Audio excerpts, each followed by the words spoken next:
Donald Trump ने जो tax लगाया है उसका असर इंडियंस पर कैसे पड़ेगा? तो टैरिफ क्या होता है, सबसे पहले आप ये जान लीजिए। टैरिफ दरअसल एक तरह का सीमा शुल्क या टैक्स है जो कोई देश विदेशी सामान पर लगाता है। लेकिन सवाल यह है कि जो 25% टैरिफ लगाया गया है इसकी मार किन किन सेक्टर में पड़ने वाली है भारत के, तो आपको बताते हैं। सबसे ज्यादा असर जो पड़ेगा वो टेक्सटाइल सेक्टर पर पड़ेगा। दूसरा, भारत के फार्मा सेक्टर पर असर पड़ेगा। भारत अमेरिका को 12 अरब डॉलर की जेनेरिक दवाइयां भेजता है। अब अगर अमेरिका इन्हें महंगे दाम पर खरीदेगा तो लाजमी है कि ऑर्डर घटेगा, कंपनियों को घाटा होगा। तीसरा, रत्न आभूषण सेक्टर जो 9 अरब डॉलर का है, इससे भी झटका लेगा। ऑटो पार्ट्स और रसायन सेक्टर में असर पड़ेगा। इसके अलावा कृषि क्षेत्र, वहां भी समस्या आएगी।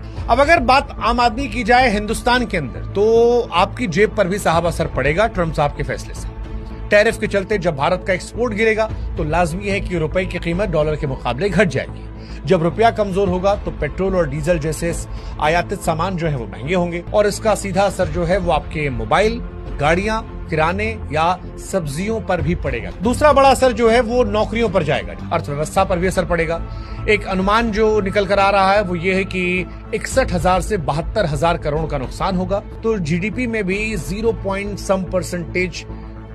5-6-7% लगभग 30 अरब डॉलर की गिरावट जो है दर्ज की जा सकती है।